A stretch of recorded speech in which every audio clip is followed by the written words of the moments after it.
હું છું સોનલ। સમાચારોની શરૂઆત કરીએ તો આજે કોંગ્રેસ વર્કિંગ કમિટીની બેઠકને લઈને પાર્ટીના દિગ્ગજ નેતાઓ અમદાવાદમાં જમાવડો થઈ રહ્યો છે। ત્યારે આજે સવારથી પણ અમદાવાદ એરપોર્ટ પર કોંગી નેતાઓનું આગમન થઈ રહ્યું છે। પ્રદેશ કોંગ્રેસ પ્રભારી સહિતના સ્થાનિક કોંગ્રેસી નેતાઓ એરપોર્ટ પર છે અને તેઓ એરપોર્ટ આવી રહેલા કોંગી નેતાઓને આવકારી રહ્યા છે। રાજસ્થાનના મુખ્યપ્રધાન અશોક ગેહલોત, કોંગ્રેસ નેતા પીસી ચાકો, ભૂપેન્દ્રસિંહ હુડા અને કેશુ વેણુગોપાલ અમદાવાદ એરપોર્ટ આવી પહોંચ્યા હતા। ત્યારે તેમને આવકારવા માટે પ્રદેશ કોંગ્રેસના અનેક અગ્રણીઓ અહીંયા પહોંચ્યા હતા અને તેમને તેમની જગ્યા તેમના સ્થળે લઈ જવા માટે અહીંયા એકત્રિત થયેલા છે। સાથે જ પોલીસ બંદોબસ્ત પણ જોવા મળી રહ્યો છે। અમદાવાદ એરપોર્ટ પર આજે કોંગી નેતાઓનો જમાવડો જોવા મળી રહ્યો છે।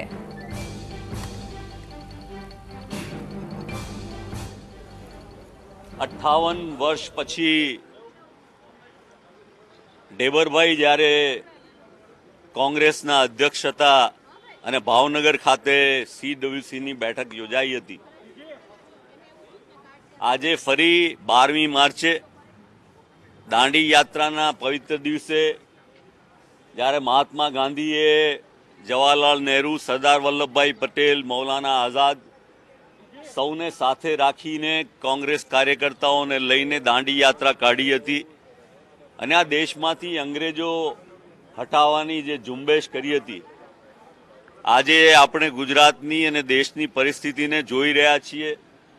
દેશની હાલત કફોડી કરી મૂકી છે, મોંઘવારીએ માજા મૂકી છે, બેકારી છેલ્લા 45 વર્ષમાં હોય એના કરતાં સવિશેષ છે। ત્યારે લોકસભાની ચૂંટણી જેના દ્વારા આ દેશના 125 કરોડ લોકોનું કલ્યાણ, એ બાબતની ચિંતા, ચર્ચા, એ બાબતનું નેતૃત્વ પૂરું પાડવા માટે કોંગ્રેસ અધ્યક્ષ રાહુલજીએ આ 12મી માર્ચે પસંદ કરી અને CWCની બેઠક અમદાવાદ ખાતે યોજી છે। ભૂતકાળમાં 28મી ફેબ્રુઆરીએ બેઠક યોજાવાની હતી, રેલીની તૈયારીઓ કરી દીધી હતી। ખૂબ મોટી સંખ્યામાં ગુજરાતભરમાંથી લોકો આવવા તત્પર હતા, પરંતુ આ દેશની નાજુક પરિસ્થિતિને ધ્યાનમાં લઈને રાહુલજીએ એ CWCની બેઠક રદ કરી હતી। સૈન્ય સાથે, જવાનો સાથે પોતાની એકાગ્રતા, સમન્વય, સમર્થન બતાવ્યું હતું અને દેશની સરકારને પણ કહ્યું હતું કે અમારે માટે દેશ પહેલો છે અને અમે એટલા માટે રેલી કેન્સલ કરીએ છીએ। 125 કરોડની જનતા માટે આર્થિક નીતિ, રાજકીય નીતિ, વિદેશ નીતિ, સંરક્ષણ નીતિ, આ બધી બાબતોની ચર્ચા વર્કિંગ કમિટીમાં થશે। બાપુ, આજે ખાસ કરીને આપ જ્યારે પ્રદેશ પ્રમુખ હતા ત્યારબાદથી લગાતાર જોવામાં આવી રહ્યું છે કે જ્યારથી આપ નથી, ધારાસભ્યો તૂટી રહ્યા છે। શું આવા ઘણા બધા મુદ્દાઓ કોંગ્રેસને એકજૂટ કરવા માટેની વાત આજની વર્કિંગ કમિટીમાં હશે? કયા કયા મુદ્દાઓ હશે?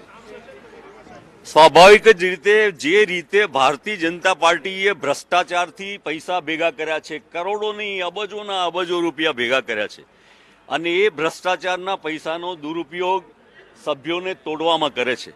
કોઈ પણ સભ્ય પોતાની નૈતિકતાના કારણે, કોઈ વિચારના કારણે, કોઈ કાર્યક્રમના કારણે રાજીનામું આપે અને રાજીનામું આપ્યા પછી ફરી ચૂંટાઈ અને એ પક્ષમાં જોડાય તો વ્યાજબી વાત છે, પણ સત્તા માટે, ખુરશી માટે, લોભ લાલચ માટે જોડાય તો મને લાગે છે કે પ્રજા બહુ કોઠાસૂઝવાળી છે અને એમને જાકારો આપશે। ભૂતકાળમાં 2017ની ચૂંટણીનો અનુભવ રહ્યો છે।